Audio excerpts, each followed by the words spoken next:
Hello, everyone, and welcome to the Wrestling Experience. It's hot outside, but inside we're going to turn it way up in the heat, ladies and gentlemen. Yes, this is my final telecast, ladies and gentlemen, before I head for vacay. Ladies and gentlemen, this is the experience, and you've landed on the mothership. It's Thursday, Recap Thursday here on the Wrestling Experience. Now with the hottest show in the universe, the Wrestling Experience, with your host, Earl Cole. Acknowledge me. Coming at you with all the dope shit, freshest WWE content, and also the AEW. You are now watching The Experience, the Wrestling Experience. Now with your host, Earl Cole.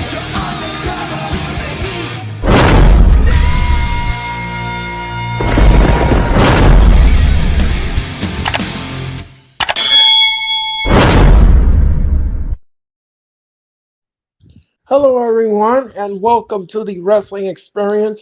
You've landed on the mothership. Yes, ladies and gentlemen, you've landed again on Planet Experience. This is Thursday.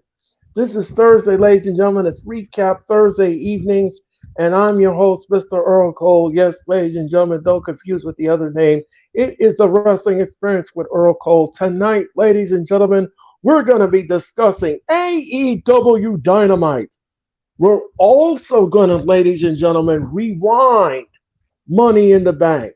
We're also going to rewind the Forbidden Door. And ladies and gentlemen, we're going to talk about wrestling headlines and so much more. But I'm not here alone, ladies and gentlemen. Oh, no. Oh, no. Ladies and gentlemen, let me introduce you to my guest. He is the founding father of the Hardcore Sports Network. He's got MK as in the headline, ladies and gentlemen. He's talented. He's passionate. He's funny. And he's Orange Cassidy's best friend. Ladies and gentlemen, please help me welcome the one and the only Mr. Mitch Kosky. Mitch, welcome to the Wrestling Experience. Thank you for having me on, Earl. I always have fun, and me and Orange Cassidy are no relation whatsoever. Anyway, ladies and gentlemen, I digress. Ladies and gentlemen, first we're going to discuss, first we're going to rewind Money in the Bank. And Money in the Bank, ladies and gentlemen, was absolutely great. I enjoyed it. I had fun doing it. We hope that you enjoyed the telecast as much as I did. I had a lot of fun doing that telecast. Mitch, what did you make of the entire show from soup to nuts? Well, so for Money in the Bank, just surprises after surprises. There were turns. There was everything you could ask for. So, and the crowd was amazing. So, I loved it. It was great. It was great. I agree with your assessment, Mitch. It was absolutely fabulous. I enjoyed it. I thought all of the nuances were great. All of the matches were fabulous. What we got in that Ronda Rousey match, well, we're going to talk about that in a minute. But that was just an icing on the boring cake. But we're going to discuss that. Trust me. The first match we're going to talk about, Mitch, was the men's Money in the Bank. The men's Money in the Bank, ladies and gentlemen, was absolutely fabulous. Now, I don't know about you all. I can't speak for Mitch, and I can't speak for everyone else here. But for me, Damian Priest winning the match, I had no issues. I know some people were like, well, LA Knight should have won. I don't think so. I think the right winner came forward. At least it wasn't Logan Paul. Right. So look at it like that. If you want to look at the glass half full instead of half empty, at least they did not went with Logan Paul. The match was fantastic. The match was great. Everyone in the match did their little part in the match, and I thought it was great. And Logan Paul, yes, he showed his own. Once again, he showed his prowess in the ring, and he did his thing in the ring. I had no issues with anything. The only thing that happened, and everybody was all jumping on it, was the botched thing with him and Ricochet. But other than that, Other than that, the match was okay. You know, he Mitch, actually what did talked you about think? that. So for me, the match was good. I liked it. I was not mad that Damian Priest won. I'm not mad at all. It builds suspense in the Judgment Day. But Logan Paul did bring up, because I watch his podcast from time to time, he did bring up about that botch. So they're using that into a storyline. So it's going to be him versus Ricochet at SummerSlam. And all I got to say is this Logan, he's gifted for what he can do in that ring. He's gifted. Did he have a botch? Of course. Yeah. He's not a trained professional. Right. So for me, I don't really see the problem in that botch. I don't. I didn't see any problem with it either. They recovered nicely. No one was injured in the spot. Everything worked out the way it was supposed to. So I don't understand why people are jumping up and down about it. I really don't. Wrestling fans, you guys, some of you guys, you focus too much on what happens in a match instead of focusing on how good the contest was. These men went out there and they busted their behinds in that stage. Yeah. And they tried to get that money in the bank. And that's what you all should be focusing on. How well did these men perform in this match? Versus what was messed up, or what didn't happen, or what was supposed to happen. Look, the match was great. The match was solid. The match was the flavor of the month for me. I had no issues with anything that went on in that match. Nothing. And Damian Priest winning it, I told everybody on the stream Saturday. I said that to Mac, the Giants fan, and Mac agreed. Damian Priest needed a push, Yeah. and the WWE owed him a receipt. So they gave him the receipt by giving him the briefcase. And that's what we should be focusing on, not anything else. The man worked hard and he got what he deserved. He got that briefcase.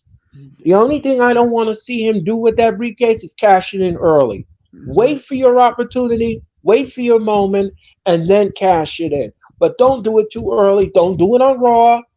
Don't do it on any house show. Don't do it on any of that.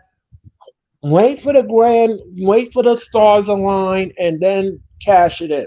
That's when I think you should cash it in. Yeah.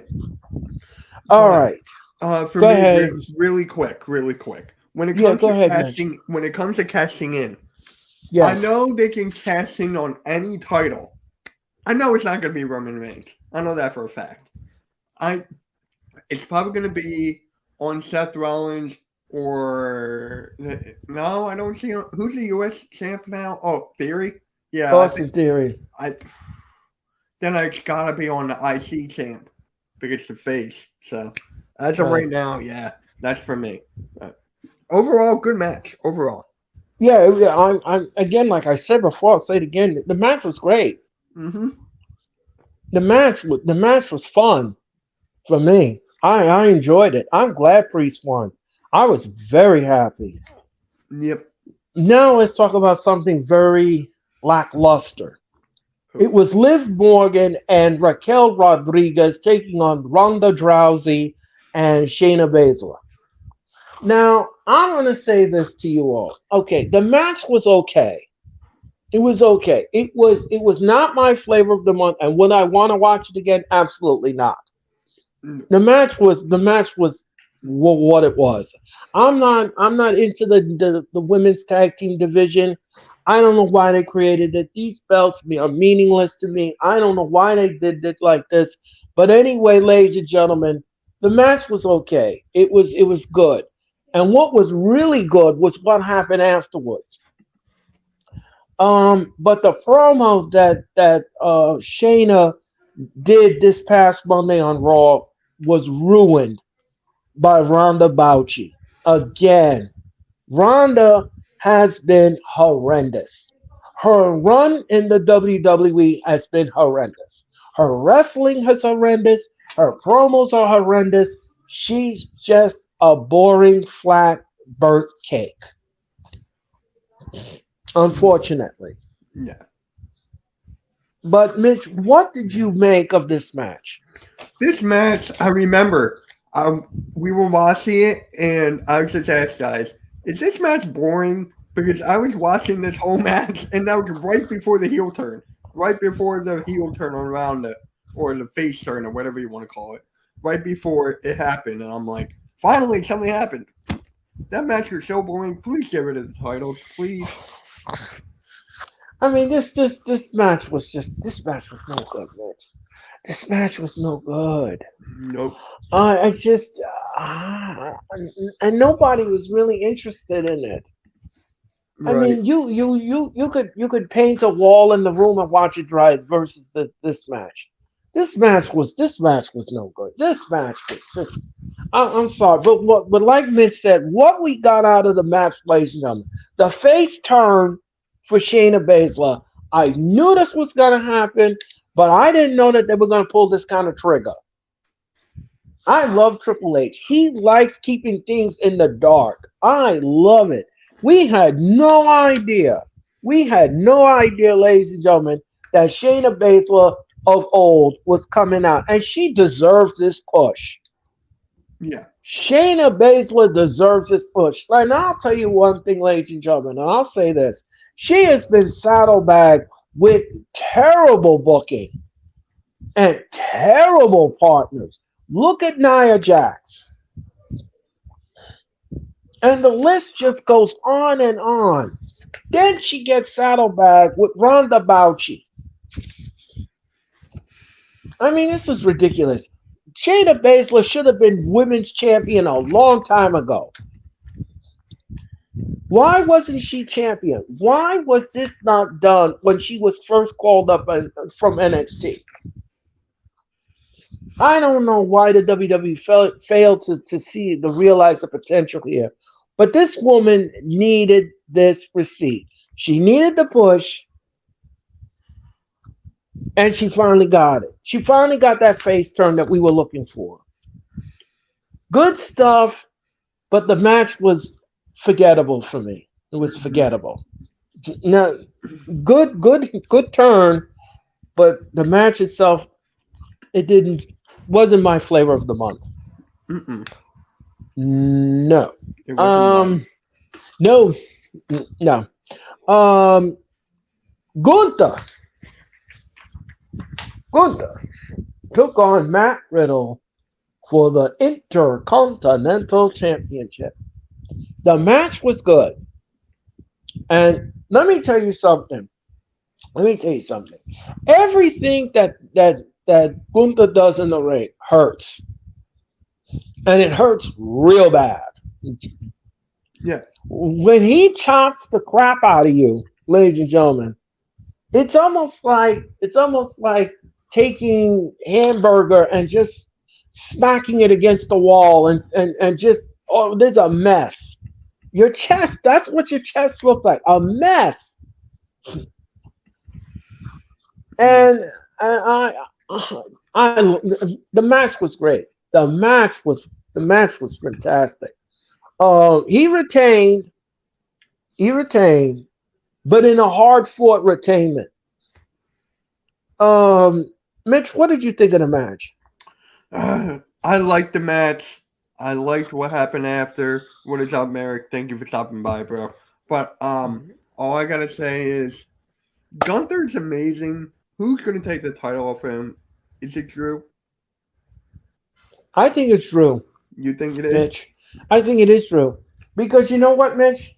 What we got after the match, I'm glad you brought that up, Mitch, because what happened after the match? We got this announcement from the WWE. He and Triple H um, mutually agreed to a contract extension. They mutually agreed. And he signed a long-term deal with the WWE, thanks to Triple H. Yep. Because Vince McMahon was dragging his feet. He didn't want to re-sign him. But Triple H stepped in and said, "We got potential here and we're going to use it." And Triple H knows good talent when he sees one. So I think at this point in time, when he signed a new deal, he's going to target Gunther at SummerSlam. And I think we're going to have a brand new intercontinental champion at SummerSlam. All right. Yep. Yep, that belt is coming back, is coming home to Mr. McIntyre. I wonder how Cherry's gonna like it. Oh, I'm sure she'll do cartwheels down the hallway.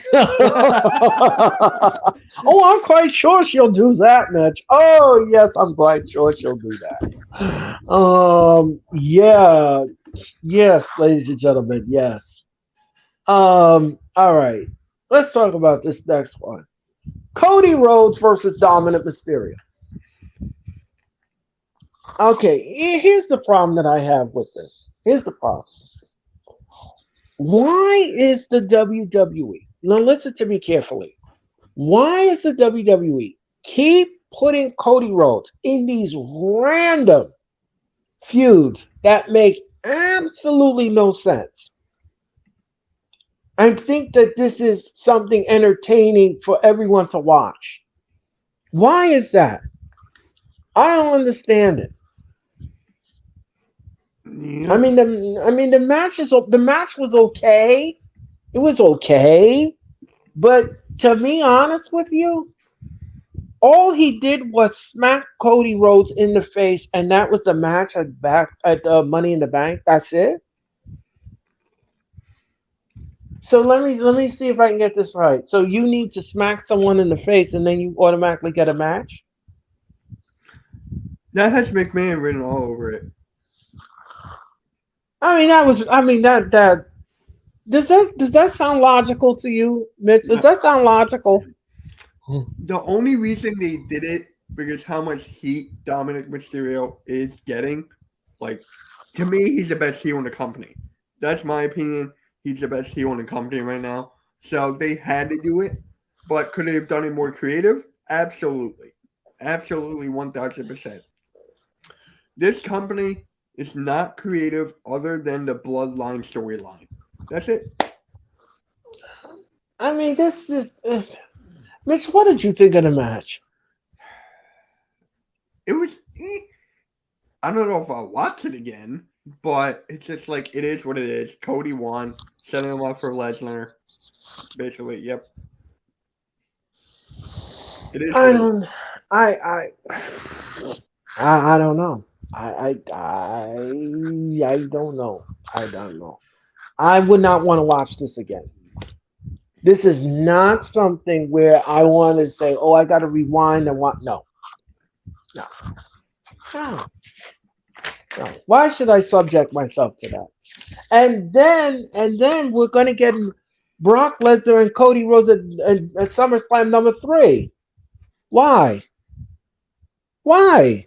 Because you know Cody's gonna actually win that. They're gonna have Cody go over on that one. Yeah, but Vince, here's the problem that I have. We still haven't had an answer No, on why this is why. No, why is this happening? Why? And why should I invest my time in that? there's no reason to. Like really, there is not. Which, No, I'm stumped like a tree. I'm stumped because I have no idea what's going on here. Why should I listen to me carefully, folks? Why should I sit there and invest my time in a storyline that has no end to it? And you still haven't had a beginning to it, and you still haven't told me why you did what you did. I wish I had something to say to that, but I agree with you. I wish I had something to say. I couldn't. I got nothing. No, but I mean, to be honest with you, I mean, if you look at it logically, from a logical standpoint, why should I invest? Why? Listen to me again. Listen. Why should I invest my time as a wrestling fan who has been a wrestling fan for a very long time, as everyone knows? Why should I invest my time in something that you're not even going to respect a fan's perspective and say, well, the fans deserve an answer. Because in the fans' perspective, They can't get invested in a storyline that has no answer to it. Nope. How could I rally behind something that has no meaning to it or no thought process to it? All you got to do is look at Brock Lesnar's face. That's it. And I'll tell you this much, ladies and gentlemen. I'll say this much: Brock Lesnar's run in the WWE has been horrendous. It has been horrendous. The man is boring as a pancake. Okay? He has nothing in his repertoire. All the man does is give you an M5, a suplex, a Kimura lock, and that is it. What you see is what you buy when you buy Coronet. Okay? Mm-hmm. He is boring as toilet paper. He's boring. Yep. There's just nothing to him. There's nothing appealing about Brock Lesnar that I would sit there and go, okay, wow, okay, he is really nasty, and he got a lot of he doesn't have anything. Nothing. And this feud with Cody Rhodes is absolutely ridiculous. Why are you subjecting us to this? Why are you doing this? It's almost like taking two thumbnails and sticking it in your eye and torturing you to death with it, and you're supposed to look. Why is this happening? Why are you doing that to us? Why are you doing this? That it makes no sense. I'm angry as a fan. I'm angry. I'm sorry. I'm sorry. This just makes me want to walk the picket line and go on strike. This is just ridiculous. This is just ridiculous. This is ridiculous. But anyway, ladies and gentlemen, anyway, the match was okay. The match was okay. Getting off my soapbox. The match was okay. It's not something I want to see again. Now, Mitch, let me ask you something. Yeah. On an entertainment level. Oh yeah, I should have done it with some of these matches. But we can go back. On an entertainment level, Mitch, what number would you give this match? On a scale from 1 to 10, I'll give it like a 3.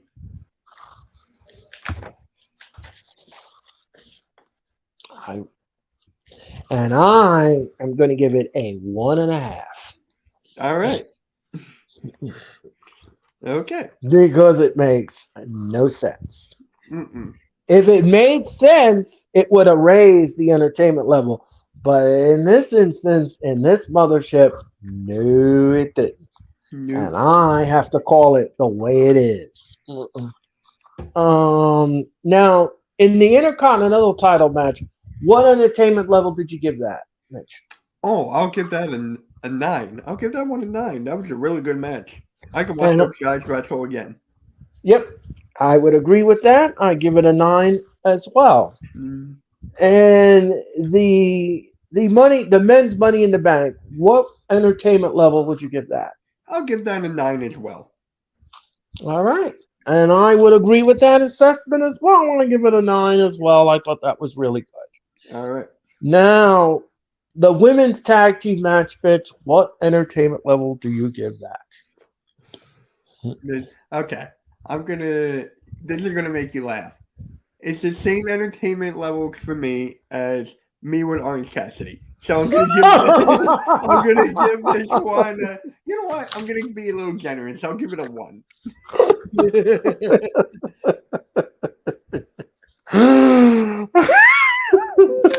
I broke Earl. Oh boy, geez. What a way to go out, ladies. Anyway, ladies and gentlemen, I digress. I'm going to give this match a 0. And yeah.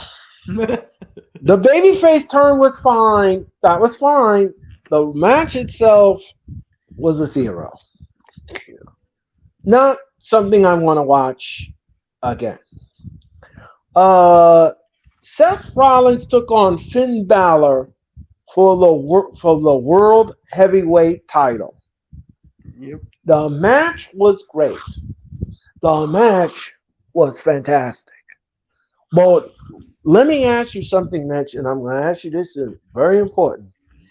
Is this going to be the day, the Judgment Day, get a split from Balor?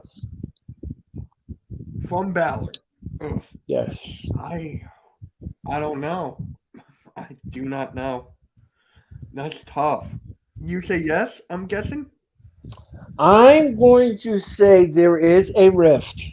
There is a rift. I can agree to that 1000%. And I think that Mr. Balor and Mr. Priest are going to go their separate ways very soon. Because, and I'll say this, and this is the reason why I say this.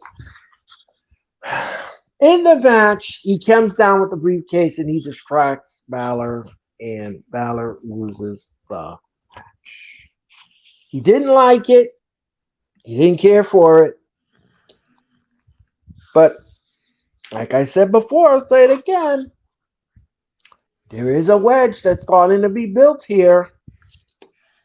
And it's very plain to see there's some tension there between Balor and Priest. Mm-hmm. Now, let me ask you something, Vince. Let me ask you something very important here. Yep. Would you do a match at SummerSlam between these two for the briefcase?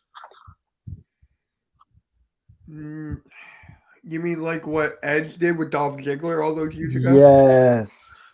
I'd say no. I'd say no. It's Damian Priest's time. Okay. So what? You're going to say yes?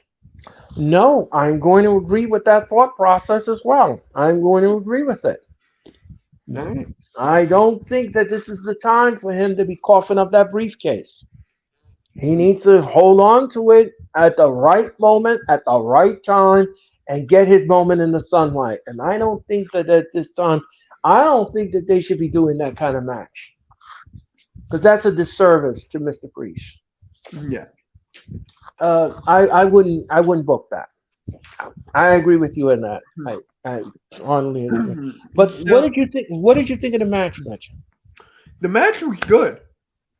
I loved it. The match was good. Really good. Really, really good. But I got something you might like, and that's the booking on how I would book Damian Priest cashing it in. So, let's say hypothetically, Finn Balor wins it at SummerSlam. Hypothetically, he wins the title from Seth Rollins, right? Mm-hmm. Then you get Damian Priest running down, right, with the briefcase. There's a ref in the ring. But he does not cash it in. He hugs Balor and he goes, I promise I'm not going to cash it in on you. And then Balor decides, you know what? I don't trust you. Pushes him away, walks out.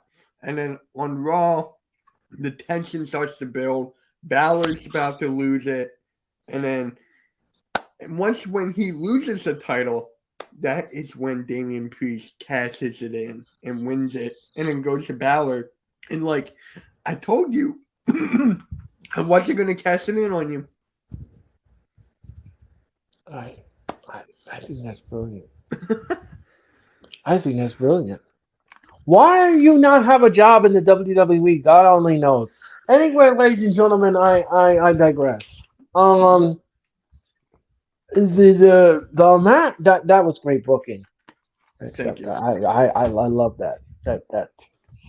That's real good. The match was great. Match was.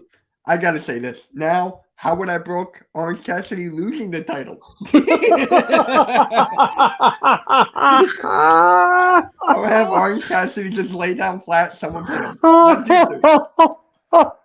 Leave it alone. There you go. By the way, Orange Cassidy just tweet me on Twitter and he says, when is Mitch's next stream? Anyway, ladies and gentlemen, anyway, ladies and gentlemen, Mitch, what entertainment level do you give this match? I'm gonna give it. I'll give it an 8 as well. I'll give it an 8. How about you? Uh, I'm going to give it an 8.5. All right. Sounds good. Yeah, the match was great. The match was entertaining, and it had intrigue in it too when he came down with that briefcase. No. See, I'm not the only one that doesn't like Orange Cassidy. See, I'm not the only one. Oh, guys, leave it alone. Leave it alone. Leave it alone. Hey, Raph, how's it going? I'm gonna give everybody gonna give Orange Cassidy everyone's address on this stream, and he's coming to ring your bell. Anyway, ladies and gentlemen, I digress. um, all right, ladies and gentlemen, let's talk about the main event of Money in the Bank, ladies and gentlemen. It was the Usos taking on Roman Reigns and Sikoa, the Bloodline Civil War match. Okay, let me just break this down for you all. The match was slow as molasses in the beginning. Yeah. Very slow. Very slow. This match, they focused too much on the drama and not the wrestling. But then in the end, like into like 20 minutes, 10 minutes into the match, things started to kick into high gear, ladies and gentlemen. And of course, ladies and gentlemen, in every Roman Reigns match, you must have the one word that I cannot take in a wrestling match: shenanigans. Yep. I cannot stand shenanigans. But anyway, ladies and gentlemen, that's the way Vince McMahon wanted the ending. He wanted shenanigans, and he got it. Ref bump outside. Elsie comes in. She dresses the audience with the cow, and everyone else in the barn comes out and then wants to play. So, ladies and gentlemen, when the smoke was cleared, for the first time ever, ladies and gentlemen, in 3 years, Roman Reigns was pinned by the man with the man named Jay Uso. Main event Jay Uso, ladies and gentlemen, put the nail in the coffin for the bloodline. And that was now a lot of people like DJ Storms and everybody else was like, Roman shouldn't have gotten pinned. Listen, I disagree. I respectfully disagree. And here's why. The match needed some kind of crescendo to this storyline. You cannot have an ending like this and don't have a crescendo. It had to happen like this. Roman has been dominant in all of his matches, and he was never pinned. He always retains his matches and his title and all his matches with shenanigans. And the Usos always helped him. Sequoia always helped him. Everybody in that room used to help Roman. But in this instance, it needed to be the tables reversed. Yep. The tables needed to reverse. And they did what I thought was the best thing for this storyline, is to have Roman shoulders to the mat and pin.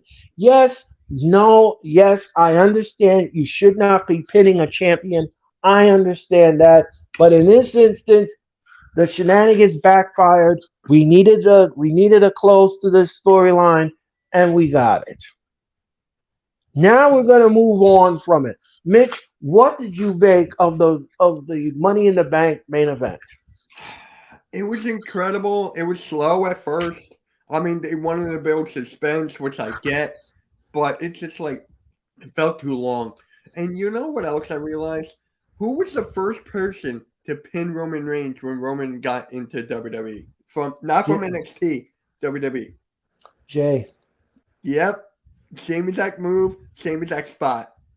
Yep. That's just incredible right there. And you're telling me that he should not have been pinned. He doesn't lose the title because he's still strong as hell. Like, he needed to be pinned. It was now, and it got it done. I love it. Yeah, I think I Jay's going to wrestle him at SummerSlam. yeah, I think that that's what's going to happen here. But I'll tell you this much, ladies and gentlemen. Like I said before, I disagree with everyone. I disagree. He should have gotten pinned. The pin needed to happen Yep. because Roman is falling on hard times. And what better fitting way to end this feud than to have him pinned and made him really go rock bottom, no pun intended. And um, I mean, I don't know what else to say after that. I don't have anything else to say. I don't either, but here's something funny. Roman Reigns' TikTok got banned, and then now he's back. So after everything that's happened, his TikTok got banned, and then now he's back. Oh my god. Anyway, ladies and gentlemen, I digress. Mitch, what entertainment level do you give this match? Okay, I'm going to put it in two separate parts. So the beginning of it, it was slow. I'll give that one a 5. Right. For the end, how it ended in that moment for Jay and Jimmy, I'll give it a 12. Like, that moment was insane in front of that crowd. I mean, the crowd, London deserves a WrestleMania. That was a good example why. I'll give that moment a 12. Okay. I'm going to do a two-parter like Mitch did. Now, the first part of the match, ladies and gentlemen, it got a 2.5 from me. Okay? Because it was slow. Yeah. I mean, it was like syrup coming out of a bottle. It wasn't coming out. No. Oh. So that part for me was 2.5. Now, what happened at the end of the match and the crescendo that built up to it, I agree with Mitch. That was not even a 12. I gave that a 13. Right. Yep. I loved it. I loved it. I relished in it. It couldn't have happened to a better faction. It could not have happened any better. And it was a premium live event. Put that in your mind. It's a premium live event. Whenever something is a premium live event, like in a different country, they always deliver. Yes. They always deliver. Yes. On that. Yes. Like, I did not know that there were people that hated that pin. I did not know that. I'm taking a I took a break from the IWC. No, no, Mitch. It wasn't good. Some people just did not like it. So that was Vince's decision? What was yes. Oh, really? Yes. I did not know that. Yes. I thought that was Triple H. It was both of their inputs. It was both of their inputs. Both of them inputs. And I agree. You see, here's the thing what happened. Vince and Triple H came up with both endings to the bloodline, and they couldn't figure out which way to twist the win in. So what they came up with is that, okay, we'll take a piece of your ending and we'll take a piece of my ending and we'll put it together, and that's how we're going to end the match. Yep. And that's exactly what they came up with. Yep. So I had no issues with it. I don't think that there was a problem with it.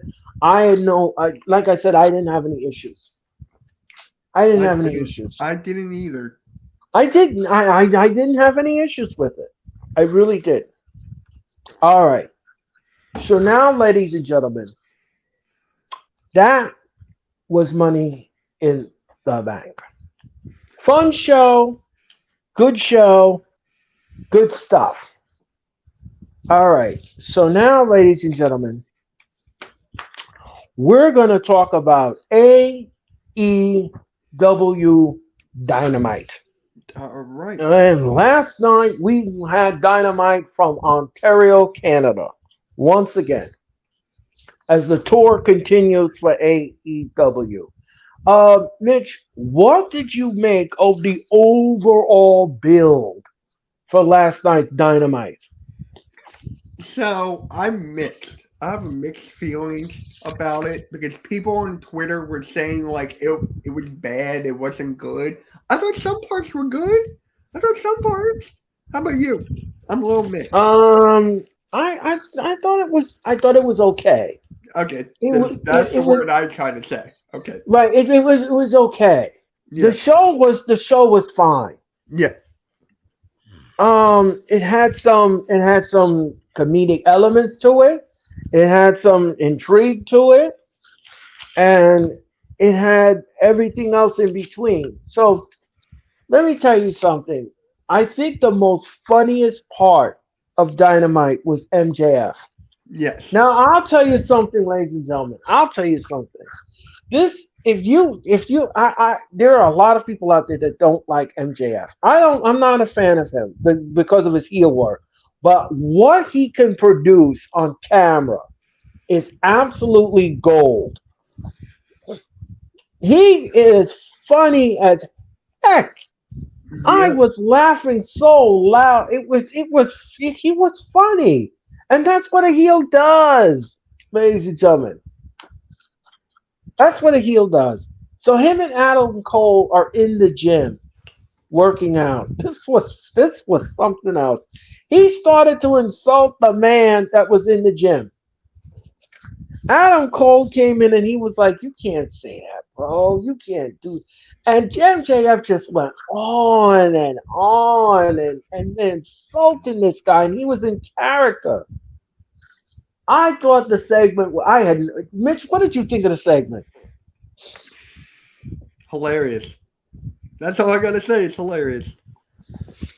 I mean, this was just absolutely fabulous. Um, I'll tell you this much: the match itself with him and Adam Cole, I thought that was okay. I thought that was okay. I I knew that they were not going to work well together, and Tony Khan once again stirring the pot between these two and make them strange bedfellow tag team partners.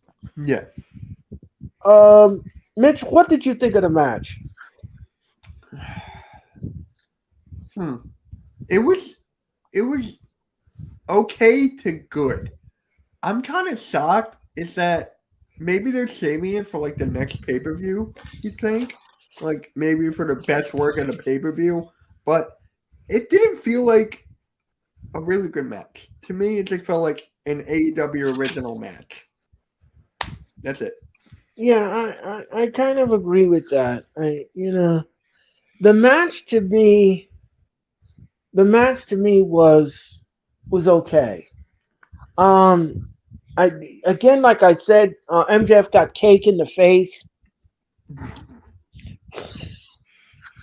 He got cake in the face from Adam Cole. Even though they are moving on in the tournament. Um, you know what this reminds me of? Does anybody remember Claudio Castagnoli and Sheamus Yep. when they win the best of seven? They win the best of seven series. Yep. WWE books them in this best of seven series. And what happened after that best of seven series? They became a tag team. Yep. Does anybody remember that? They I do. became a tag team. They became a tag team. I'm trying to think of the name of it, but I forget the name of it. I really do. yeah, there was It a will name come to to me. it. It will come to me. Yeah, yeah. Anyone in the chat, if you can remember the name, I don't remember the name, but Yeah. Please let us know. And by the way, I told you this, Earl. I'm pretty sure I did. But Cesaro slash Claudio is my favorite wrestler. He is. So yeah, just like, damn, that guy can go.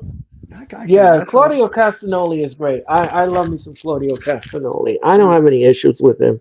I think he's a great athlete. He's a great wrestler. He puts on bangers. I mean, he's great. Oh, it was the bar. Thank you. The bar. Thank you Yeah, very we much. are the Thank bar. you, the Thank bar. you. Yeah, we are the mob. Yeah, that's it. That's it. That was the name of that tag team. Yes. Yep. Thank you so much in the chat. We greatly appreciate it. So the getting back to this match, what entertainment level do you give this match? 7, 6, 7. You know what? I'm gonna give it a 6. How about you? 6. Yeah, I'm going to agree with the six. I'm going to agree. The match was fine. Everybody played their part well in the match. Everybody did. Everybody did. Mitch, let me ask you another question. What did you make of the Chris Jericho segment? To me, it's like, give me your answer first, and then I'll have mine. Um, I thought it was okay. Exactly what I I was gonna say. no, it was okay. It was okay. The problem that I had with it was, where is this going? You know, it's almost like you're taking me on a safari, and you take me to a forest, Mm-hmm. but there's no animals in it. What's going on here? Like, where were the where's the wild habitat that I was promised? What's going on here? I paid my money for this. Yeah, it's just like that. It's just I wanted to know where it was. What's the end game here with this? I wish I could tell you. I wish I could tell you. Because you know, every time you put on a segment with me, and you don't have an end game or mission statement, I don't know if I can get invested in it. I don't know if I can. I don't know if I could really get invested in it, in what you're selling, Mm-hmm. and that's an issue. It is. I Yeah, mean, it's WWE is going through the same thing with Brock Lesnar. yeah, it's the same thing. It's the same.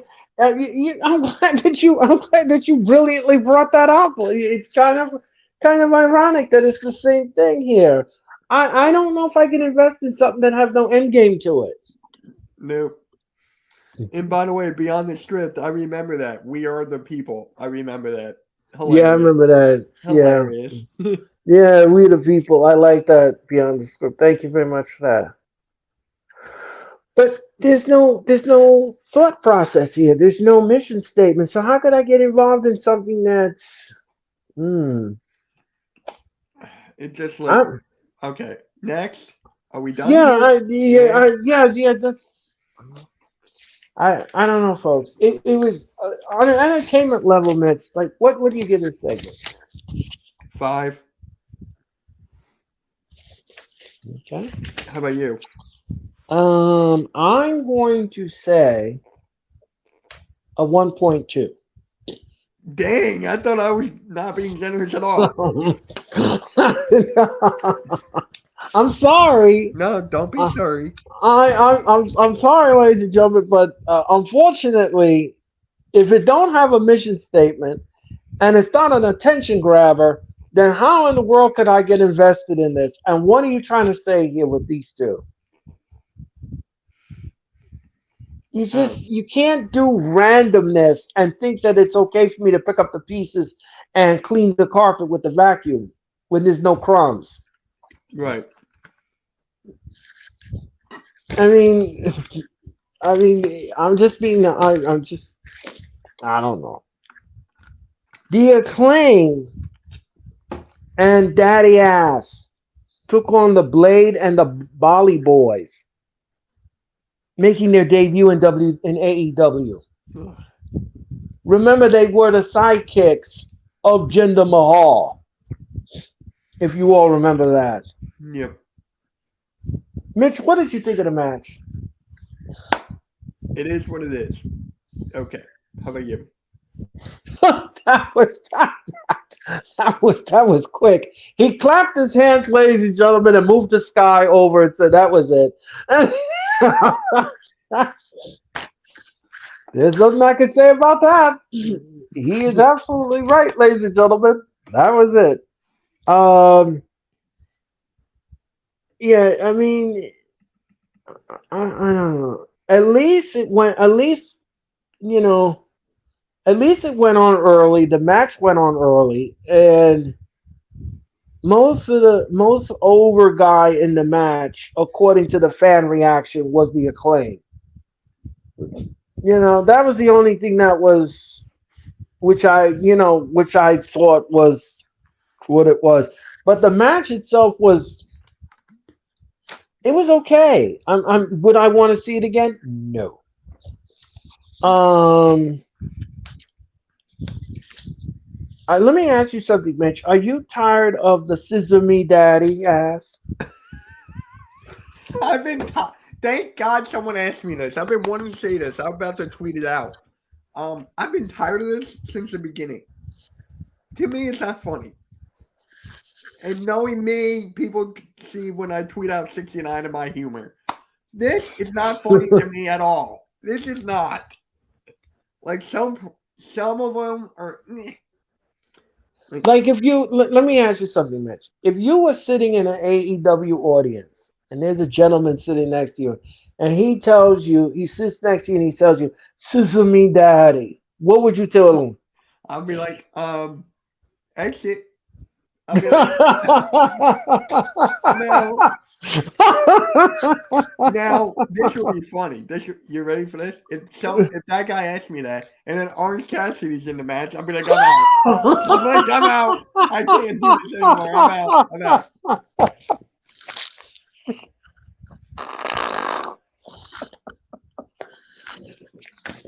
I broke Earl again.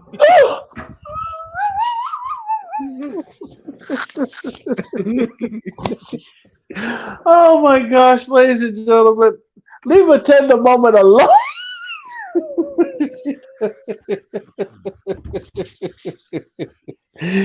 Anyway, ladies and gentlemen, I digress. Keith Lee and Swerve Strickland took on Mr. Cassidy and Darby Allin. Hey, the match. Go ahead, Mitch. What did you think of the match? It is what it is. Next. Okay, on serious note, it was good. I'm gonna give it that. It was good. I'll give it that. How about you? Oh, I'll give it. I don't know. I don't know if I can keep my composure here, ladies. I don't know. I'm gonna try here, ladies and gentlemen. The match was fine. Again, we've got strange bedfellows tag team match here because Swerve Strickland and Keith Lee never resolved their issue after he was hit with a cinder block. They never explored that ever again. And then they put them as a tag team. They didn't work well as a tag team. They didn't gel well at all. Nope. Darby Allin and Orange Cassidy worked well together, but these two did not. No. No. It was a lot of hitting on each other, drop kicking each other, insecuring each other. I mean, it was all of that and more in the match. Match was fine. I like Orange Cassidy. I'm an Orange Cassidy fan, as everybody knows. I think he's entertaining. I'm not. He's going to be entertaining. I think he's entertaining. And just to let you all know, ladies and gentlemen, Orange Cassidy will be a special guest on Mitch's football show when that begins in September. Yes, he will be on the streams, and he'll be popping in to say hello to Mitch. I'm going to say this right now. If his team is the Dallas Cowboys, I'm definitely going to hate him more. Anyway, ladies and gentlemen, I digress. On an entertainment level, Mitch, what do you give this match? Okay, putting my hatred aside, I'll give it a 7.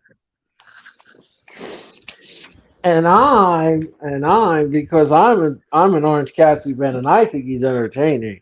I'm going to give this match an 8.5. There you go. Yes, ladies. Yes.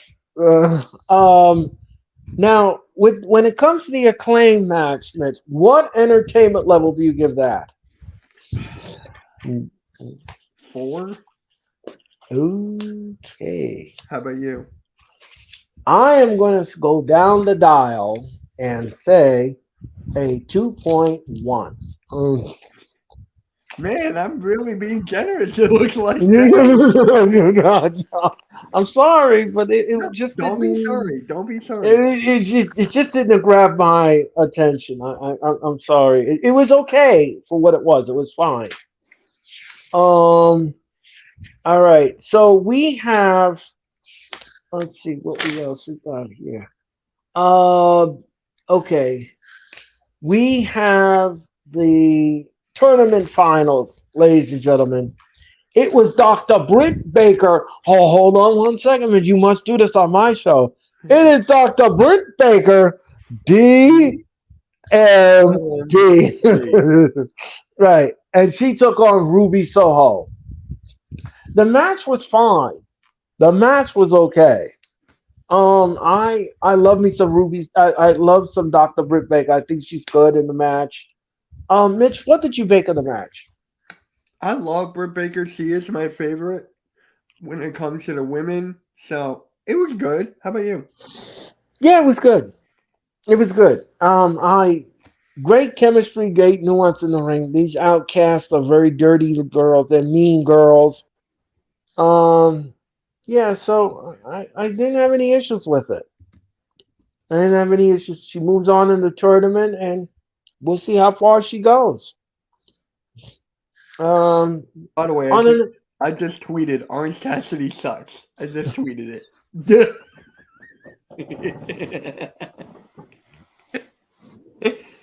I am so glad that this is Mitch's last stream as a wrestling fan, ladies. Anyway, ladies and gentlemen. Hey, Anyway, whoa. It's not the last one. not the last one. You're right. Just for a while. Just Guys, for a while. I didn't say this before. Some of you in my chat now. I'm taking a break from the wrestling streams. I'm going to push out more Sixers content and stuff. But I'm still going to be involved in Earl's show whenever he needs me. I'm there. Same with DJ Storms. When he needs me, I'm there. When it comes to the WWE watch-alongs, I am there. I'm not going to do like the Raw watch-along, AEW watch-along. I'm not doing all that anymore. I'm just going to focus on the Sixers. I'm still going to be here for you, Earl. Whenever you need me, I am here. It's just like, yeah, pushing out something else. So, yep. Okay. Well, ladies and gentlemen, that's an announcement from Mitch. So yeah, the match was fine. The match was okay. Great chemistry, great nuance in the ring, and on an entertainment level, Mitch, what do you give this match? I think I'll give it a 6. How about you? I'm going to go on the same wavelength as you and give it a 6. Yes. Yeah. I didn't see anything wrong with the match. I didn't see. What did you make? What did you think of the crowd last night in Edmonton, Mitch? How about you give me your assessment on that first? Okay. I thought the crowd was okay for a Canadian crowd. I thought it was fine for what it was. They could have been a little bit more lively in the arena for me personally, but it was okay. Yep, I have to agree. After watching, the Money in the Bank to this, it's just like, yes, yeah, I would agree with that. What did you think of John Moxley's promo? I think it was a regular John Moxley promo. How about you? I thought it was just regular. Yeah, I thought it was great. He did a tribute to Eddie Kingston, who won the title in Japan, and I had no issues with it. He spoke from the heart. He spoke to the truth about Eddie Kingston, and he did. I cannot wait for this blood and guts match. I think it's going to be really messy. It's gonna, Moxley gonna be bleeding all over the place in the match. So Boston, you better get ready because we're gonna have not tea spilled in the Boston Harbor. It's gonna be blood Yep. and it's gonna be guts. Um, so let's talk about the main event: Kenny Omega versus Will Utah. Okay. Some people says that the match lacked time. Some people say the match should have been longer. Mitch, what do you think about that? Longer? I mean, you gotta give how much? How long was the match? Um, I'm going to well, they kind of like rushed the match a little bit. I'm going to say it was, I would say maybe about it was like 15, Uh, almost 20 minutes, That's almost. average. That's fine to me. How about you? You think it should have been I longer? I just I listen. Some people are saying that they should have went overtime and that they should have gotten more time in the match, and it felt rushed. It felt like they were running out of time, and I again, like I said before, I'll say it again. They did overtime once with an AEW contest on Dynamite. They did go overtime. But in this instance, I don't think that they could have gotten that same favor again. So they had to do what they had to do with the match. Um, I agree to disagree with certain people that says that they should have had more time and everything else.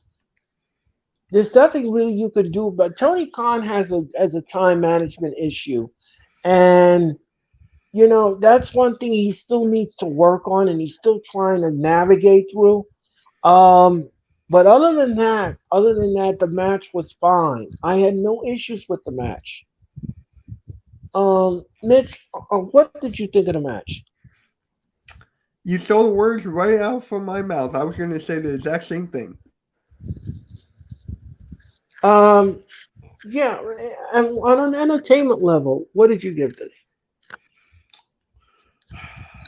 I don't know if you're going to be higher or lower than me, so I'm going right in the middle. 5. Oh, all right. And I'm going to give this match a 4.2. So you did go, okay, okay. Yes. A 4.2. It was great. It was great. It was okay for what it was. It was okay. I'm not gonna say I want to see it again. I'm not gonna say that. I'm not gonna say it was a classic. I'm not gonna say anything like that. It was fine. Um, Omega still has his problems with Callis. Omega still has a problem with the Combat Club, and that's all gonna culminate to the blood and guts. All right. So that was Dynamite, ladies and gentlemen. That was Dynamite. Again, like I said before, I'll say it again. It was a good show. Solid, decent. It was okay. It was what was us. The entertainment, the Edmonton crowd. Yes, was the Edmonton crowd lively? They could have been a little bit more pep in their step, but it was all right. It's okay for what it was. Um. All right. So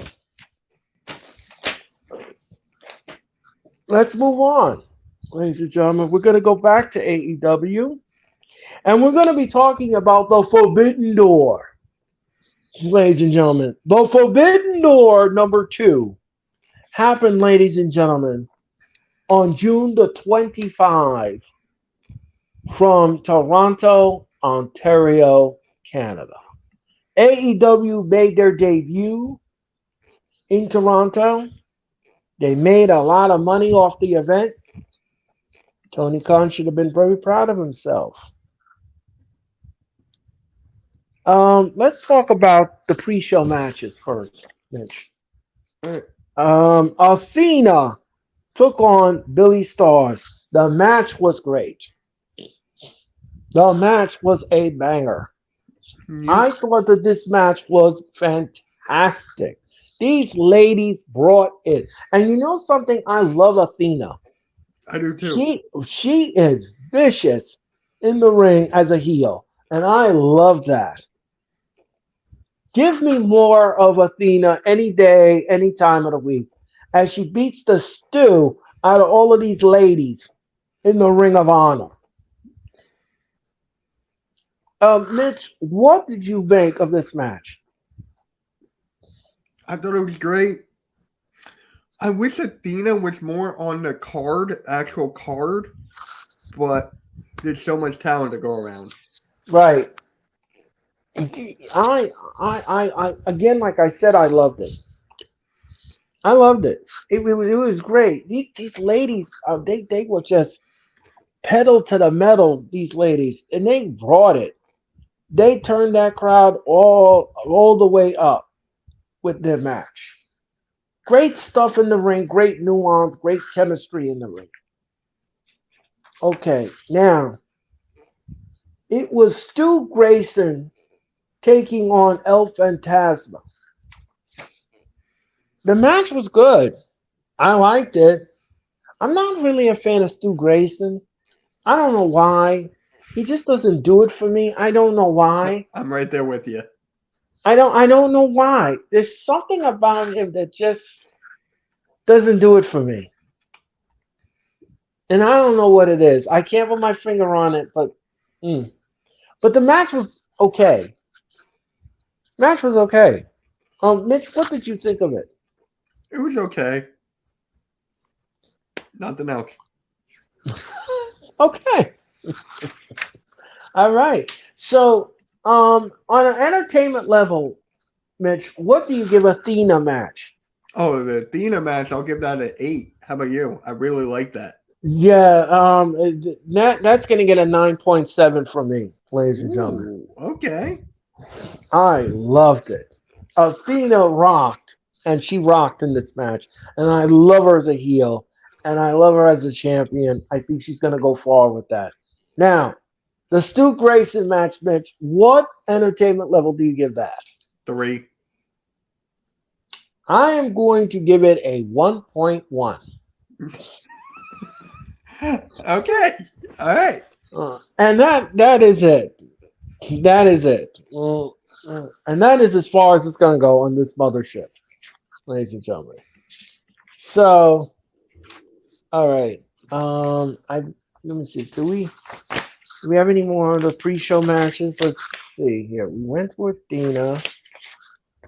I think we only had 2 pre-show matches, I believe.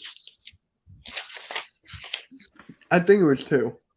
Yeah, I think it was 2. I think it was 2. Okay.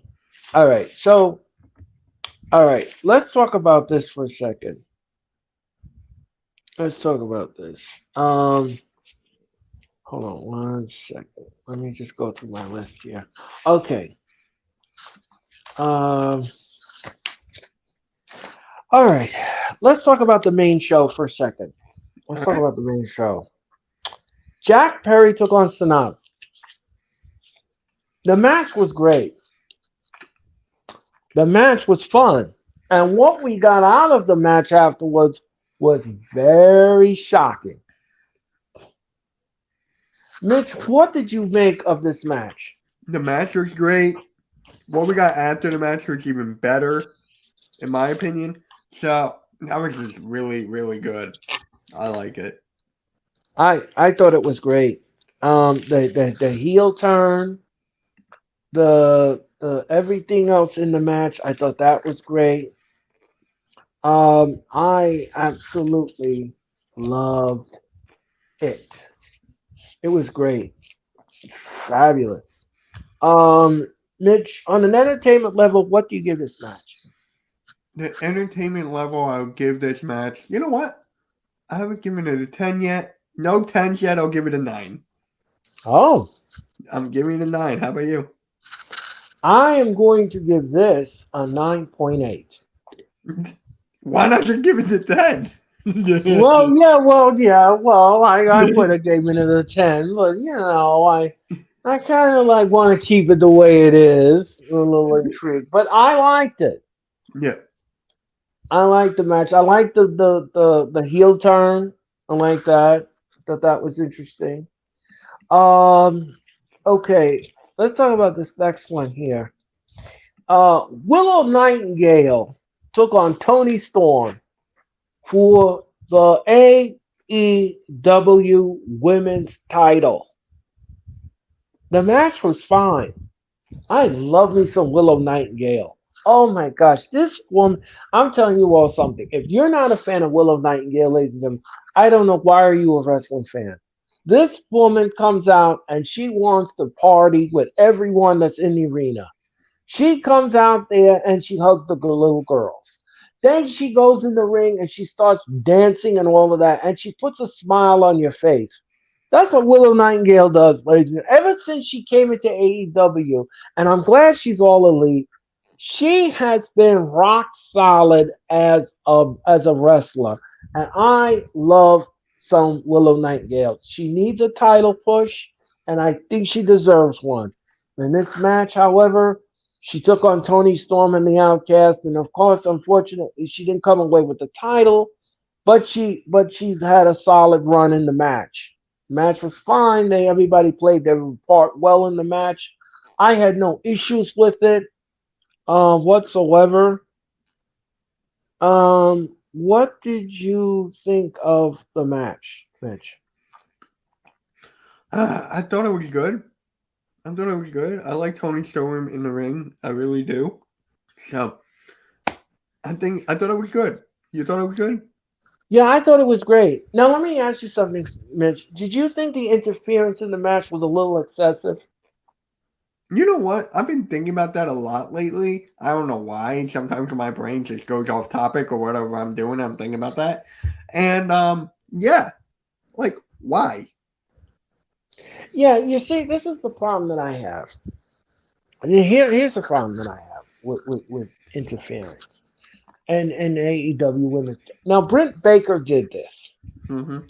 Britt Baker did this. And I don't understand this. Now, you make her the champion. Okay, fine. Why do you need the other two outcasts to play shenanigans in the match? Why does she have to retain like that? Why can't she retain the match clean? Why do you keep putting shenanigans in the match? Again, they're drinking the same Kool-Aid as WWE when it comes to shenanigans. Why is that always necessary in the match? I don't know. It's just something with heels. It's just like a typical heel thing nowadays, you Yeah, know? but it's becoming predictable. It is. It is. That's where I was going with it. WWE, AEW, Impact, New Japan, Ring of Honor, wherever you want to go, it's predictable each time. Yeah, it's predictable with these shenanigans, and I just feel like it's enough already. Why can't we have a clean match? Why can't we do something clean? Hi, how are you? And Uh, apparently, Smack the Frog doesn't like AEW. well, Smack the Frog, I'm sorry to tell you this, but AEW's not going anywhere, son. You need to smack yourself to reality. Anyway, ladies and gentlemen, I digress. Um, the the Tony Storm and Willow Knight, great match, great stuff. Mitch, on an entertainment level, what do you give this match? The interference hurts it a little bit. I'll give it a 7. I'm gonna go down the dial, ladies and gentlemen. Unfortunately, Okay. I'm gonna have to go down the dial. Even though the match was good, but I thought the interference was excessive and a Yeah. little too much. I'm going to give this a 4.0. Just a 4. That's it. All right. That's fair. No, that I'm sorry. If it wasn't for the interference and all of that shenanigans, it would have gotten higher. But unfortunately, Guys, let's be honest. AEW is just like TNA. no, Smack the Frog, I disagree with that. I don't disagree with your assessment. You know, you're on my channel, so make sure you hit the like and subscribe to all of our channels. Thank you. Appreciate that. That's right. Um, All right, let's talk about this next match. For the international championship, ladies and gentlemen, it was Mm. Daniel Garcia Why do you do this to me? with Mr. Cassidy, Cassidy wins. Can we Shibata, move on? Shibata, and Zack Sabre Jr. The match was fun. The match was entertaining. And I'll tell you this much, ladies and gentlemen. I love when Orange Cassidy comes down the ring, ladies and gentlemen. I love it. Because I think of only one person when I watch Orange Cassidy, either live and in person or when I'm on my television set, ladies and gentlemen. Oh, yes. Let me see. What's his name? Let me see. I'm trying to think of his name. Oh, jeez. His name escapes me. Hold on one second, folks. I'm going to try to remember. Oh, yes, Mr. Mitch Koski. Hey, I'm doing my job. If people act whenever they see Orange Cassidy and they think of me, I'm doing my job. I'm doing my job, ladies and gentlemen. I'm doing my job because Earl has said he thinks about me whenever Orange Cassidy walks down to the ring. So I am doing my job. Yeah. He subliminally is in my mind. I try to keep it out, but I can't do it, ladies and gentlemen. I So just can't. this is a good question here. What was the best story that AEW ever told? That's I'm going to say, that's a great question. I'm going to tell you right now was that match with MJF and Daniel Bryan. oh. Yes, that was good storytelling. That was great storytelling. That Iron Man match was absolutely flawless. The nuance in the match was great. The story they told was great. I mean, even the match that Kenny Omega had at Grand Slam 1 was even great. But this just did the top of the cake for me. So that was the greatest thing I've ever seen on paper. That was a great storytelling. You know what? For me, I'm gonna stick with MJF, of course. People are not gonna like this, but I don't care. That's CM Punk. Not a lot of people like CM Punk, but what that did, it put MJF even higher. It Yes, put it did. MJF the greatest what we got right now. So That dog collar match, ladies and gentlemen, that dog collar match was something short of sensational. I was watching that the other day actually.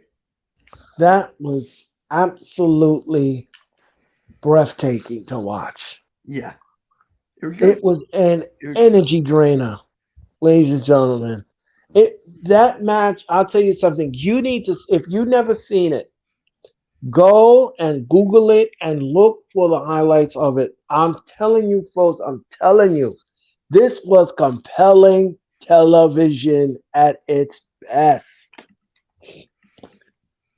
And yes, ladies and gentlemen, I'll say it before I'll say it again. MJF can wrestle. I don't want to hear you haters out there say, oh, he can't wrestle. Yes, he can. Oh, yes, he can. Take a look at his body of work and you'll know what I'm talking about. But getting back to this match, yeah. Mitch, what did you think of it? Can you tell me the? Oh yeah, it was Orange Cassidy. You know what? For me, even though he won, I don't know when he's gonna lose it. But for me, it's going to be. I'll be nice. I'll give it an 8. Okay. All right. So on an entertainment level, Mitch gives it an 8. I like Orange Cassidy. The only person that I did not like in this match is Daniel Garcia, and his dancing was horrible. He will never be hired as a Chippendale dancer, ladies and gentlemen. Horrible. No rhythm whatsoever.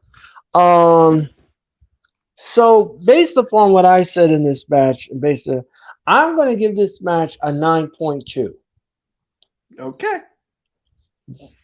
Just to be nice. And apparently, Brian versus MJF was okay. It wasn't anything special. Right. No, No, I that disagree. yeah, I disagree.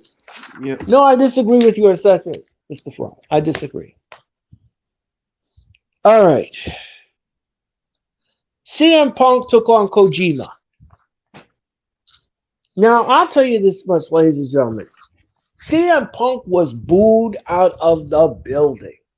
They hated him, and you know what happened after that, ladies and gentlemen? CM Punk became the biggest D head in the whole building. He was a prick out the whole entire thing. From soup to nuts, CM Punk became one of those heels that you wanted to get out of your seat and smack the snot out of him.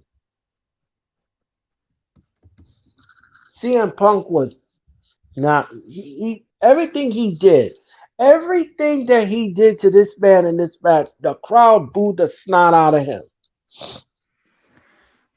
He grabbed him by the hair, he got booed for it. He gave him a high knee, he got a boo out of it. And insecurity, he got a boo for it. Everything he did in this match, ladies and gentlemen, he brought the kitchen sink, the wrench, the gunk from the sink, and everything else, and the people did not like it. They didn't like anything he did in this match. But the match was great. The match was fine. I loved it. I thought it was highly entertaining. I thought it was compelling. It was everything else in between. Mitch, what did you make of the match? The fact that the crowd booed CM Punk for every little thing, to me, that added so much more to this match. It added so much more. Just for that, I got to give it a 9. Just for the crowd alone, I got to give it a 9. And I'm going to give the whole thing a 10. Oh, that's your first 10. Okay. Yes, this was great. This is typical heel work from CM Punk. Typical heel. He got that. What was that saying? That go away heat. Yep. Yeah. That's what happened to Punk here in this match, ladies and gentlemen. That's what happened. That is exactly what happened here. Now let's talk about this next match, Mitch. Okay. It was the 10-man tag. It was the Combat Club and Kenosha Takeshita, or as MJF said, never mind. I know. Versus the Elite and Tomohiro Ishii. The match was fine. The match was a banger. The match was off the wall. I love this match. Great chemistry in the ring, great nuance, great everything else in the ring. Everybody played their part well in the match. And for me, it was the most respectable match I've ever seen also. We saw some double team moves. We saw some one-on-one exchanges. We saw frequent tags. We saw a lot of stuff in this match. So it was great. It was just great thing to see with this tag, with these men in the ring. Mitch, what did you think of it? Before I answer that, the crowd booed Punk because he's a whiny crybaby. He thinks he's better than he actually is. So I agree with that on assessment as well. for me, it's like Punk, despite everything that's happened, he can still work the crowd. Right. He can still work the crowd despite everything he has done, either off or not in the ring or outside of the ring. Right. He can still work the crowd. So that's all I got to say about that. For this match, I thought it was good. I'll give it an 8. 8. Okay, so on an entertainment level, Mitch gave it an 8. He thought it was good. I'm going to give this match another 10. Oh wow, back to back. Okay. Yes, this match was entertaining for me. This match was not boring at all. I love what I saw in the ring. I love what it produced. So this leading up to the blood and guts with the feud with the elite and the combat club, this is great. This is great. I mean, Kingston came down to protect them, and I had no issues with none of it. I had no issues. I had no issues whatsoever, ladies and gentlemen, and that's what good wrestling is. That's what it is, ladies and gentlemen. Um, all right. So now, ladies and gentlemen, we are gonna go. We are going to go to this next match, ladies and gentlemen, and it was. Hold on one second, ladies and gentlemen. Get my notes. It was Sting and Darby Allin and Mato taking on Chris Jericho, Honora Suzuki, and Sammy Guevara. The match was great. The match was fun. Let me ask you all something in the chat. Would you take a chop from Honora Suzuki? I don't think so. What if they paid me $1 million?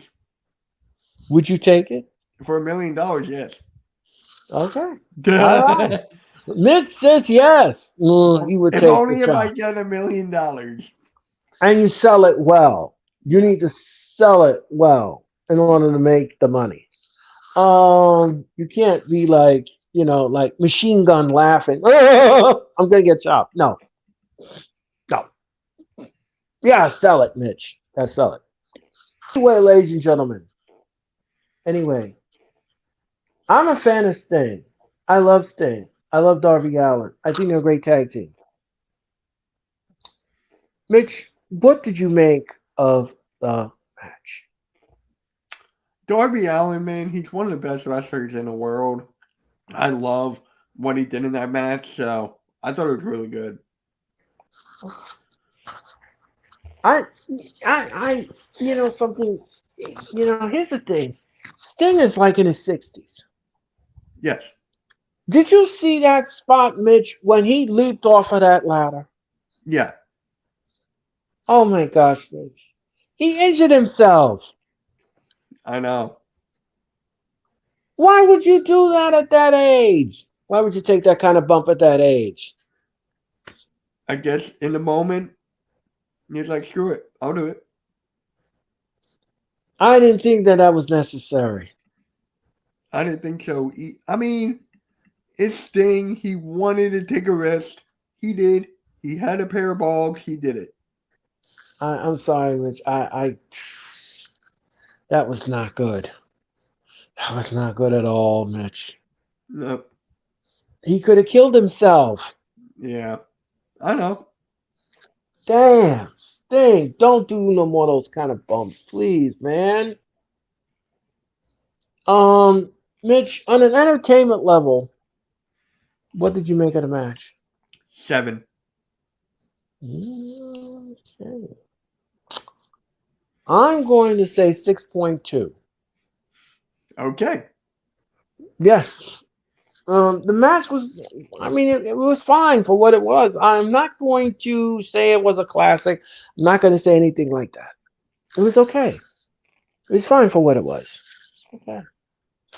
Um, yeah. So, all right, ladies and gentlemen, we are up to the main event of the Forbidden Door number 2.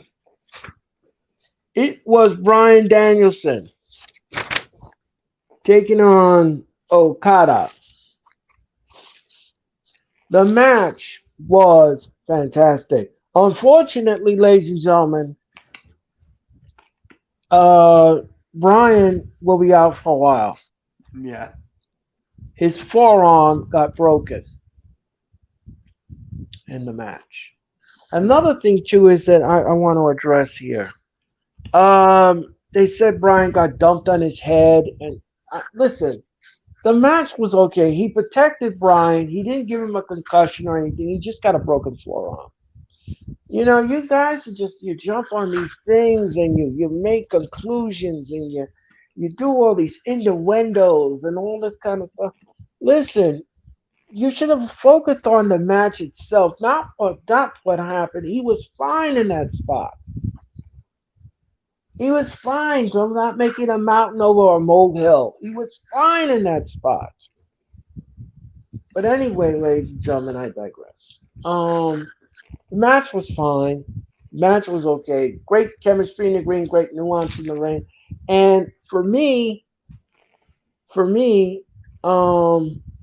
this was off the hook. This was off the hook for me. Um, okay. So, Mitch, what did you make of the match? Excuse me. I thought it was really. I thought it was really, really good. Prayers up to. Oh my God. Prayers up to Brian. Hopefully everything's okay with his forearm. The Right. match was really good. I liked it. Um, okay. I thought the match was great for himself. I thought that this was I thought this was okay. I thought this was fine for what it was. I had no issues with it whatsoever. Um, Now, Mitch, on an entertainment level, what do you give the main event of the Forbidden Door? I'll give it, because of the injury, I'll give it a 9. And I'm going to be on the same wavelength as you. All right. Yes. So the Mogul Embassy versus El Desperado and Chaos. I thought the match was fine. The match was okay. Mitch, what did you make of the match? I thought the match was good. I thought it was okay, same as you. Okay. And on an entertainment level, Mitch, what do you give the match? I'll give it a 7. You? Okay. I'm on the same wavelength as you. I'll give it a 7 as well. But here was the match of the night, ladies and gentlemen. This was the match of the night. Kenny Omega versus Will Ospreay. Okay, I'm going to give it a 10 times 10. This was absolute. Yes, I would agree with that. This match was a banger. And the spot where Omega got dunked on his head, people were all over it on Twitter. Um, Listen, he was okay in the match. He was fine. The spot was fine. I don't think you all should have jumped to conclusions, and I don't think that you all should have carried on about it. You're missing the point. The match was fantastic. Don Callis comes out with the screwdriver to do it to Kenny Omega again. I mean, this was great. This was fantastic. Even the audience loved what they were watching. This was phenomenal. No pun intended. This was phenomenal. I loved it. And Mitch is right. This is way beyond a 10. I would give this a 2,000. This was really good. Something, as a wrestling fan, my heart grows fonder when you see stuff like that being produced. Yep. Now that's great storytelling right there. That's some good stuff. Yeah. So, ladies and gentlemen, was the Forbidden Door. The Forbidden Door, ladies and gentlemen, was absolutely great. I loved it. Mitch loved it, and everyone else in between loved it. So, ladies and gentlemen, before we wrap up, I got one more story for you. And this story involves Tyler Breeze, ladies and gentlemen. Tyler Breeze was released from the WWE on June the 25th, 2021. However, he's still being paid by the WWE all this years later. On the Xavier Woods show, Up Up Down Down YouTube channel, and he partnered with WWE as they took on a lot of production work. Tyler Breeze is making WWE is still paying Tyler Breeze the money because he's part of the Up Up Down Down community. So Sean Ross Sapp noted behind the Fightful paywall that Tyler hasn't wrestled in over 2 years since his WWE release, but he's still getting a check. The report went on to explain that Tyler Breeze still has a deal with the WWE through Up Up Down Down. So, Mitch, what do you think of this? Huh. I mean, he works on he does this thing for Up Up Down Down. Up Up Down Down does great things for WWE, so technically they should pay him. They should. How do you feel about it? Yeah, I mean I agree. I mean if he's part of the brand, Sorry, uh, my phone. yes. No one. No. Go. I think that he's part of the fabric. Yep. And I think he's part of the brand. So if he's part of the fabric and he's part of the brand, he's got to get the cheese. Yep. So I don't have anything to that. That the deal with the WWE specified that is tied to Up Up Down Down brand for some time. We've not learned that the deal of any wrestling provisions or restrictions associated with it outside of WWE sources. So what they're saying here is that even though that he's part of the Up Up Down Down fabric, he can still wrestle in other organizations. And where do you think he might end up? Mitch, what do you think? I do not know. How about you? I really don't know. I don't know either.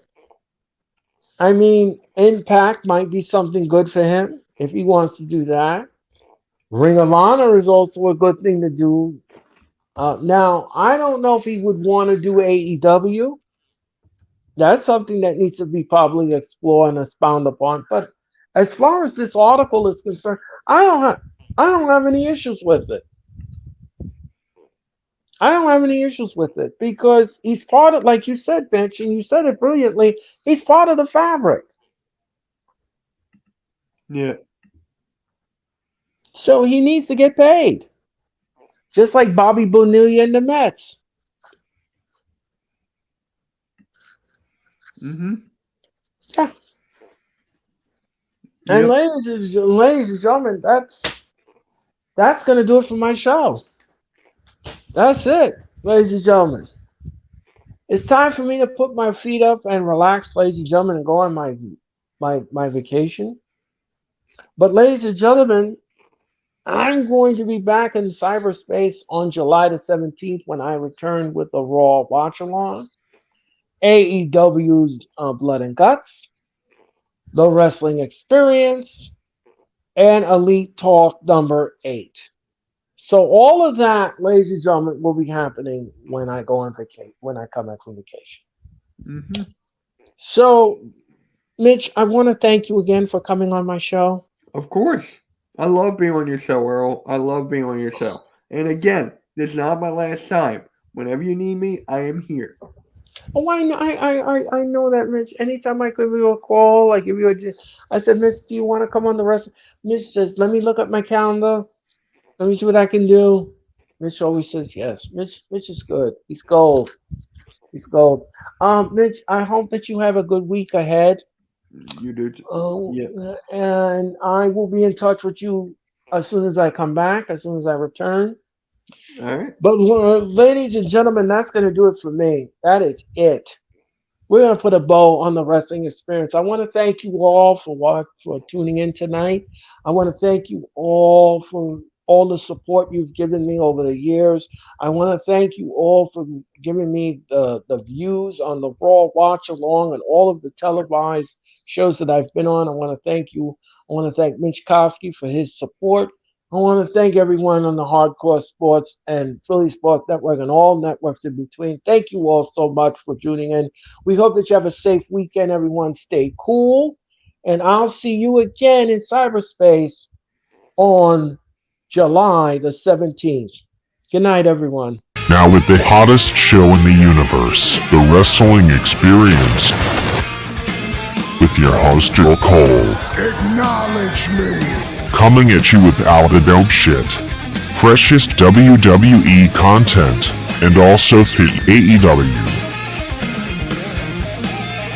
You are now watching The Experience, the Wrestling Experience. Now with your host, Earl Cole.